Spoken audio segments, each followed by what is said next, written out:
এর থেকে যখন বোন বেশি চালাক হয়। এবং কি করছিস রে? এই তো মা আমাকে একটা মিষ্টি দিল, সেটাই খাচ্ছি। যেভাবেই হোক বোনকে বোকা বানিয়ে মিষ্টিটা আমায় খেতেই হবে, আমাকে না দিয়ে খাওয়া। মনে মনে কি ভাবছি দিদি, আমি একটু জিজ্ঞাসা করেই দেখি। এই দিদি, কি ভাবছিস তুই? না না বোন, তেমন কিছুই না। এই আমি যে খালি তোর সাথে ঝগড়া করি, তোর খুব কষ্ট হয় বল। সবই তো ঠিক আছে, কিন্তু ও এতটা ভালো হয়ে গেল কি করে? হ্যাঁ, তা তো আমার একটু মন খারাপ করে, কিন্তু তুই হঠাৎ করে ভালো হয়ে গেলি কেন? ওরকম করে বলিস না, আমি তোর সাথে একটু ঝগড়া করি এটা ঠিক, কিন্তু তোকে কত ভালোবাসি বল। আর পাচ্ছি না, মিষ্টিটা এবার চেয়েই নিয়ে ওর কাছ থেকে। এইবার আমি বুঝতে পেরেছি, আমার থেকে মিষ্টিটা খাওয়ার প্ল্যান করছে।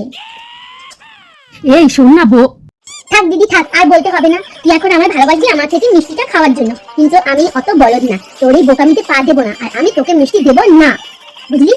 এই যা যা যা, তোর দিতে হবে না। হ্যাঁ, ওটা খাওয়ার জন্য তোমার জিভ থেকে জল পড়ছে, আমি কি বলেছি তোরটা আমি নেবো?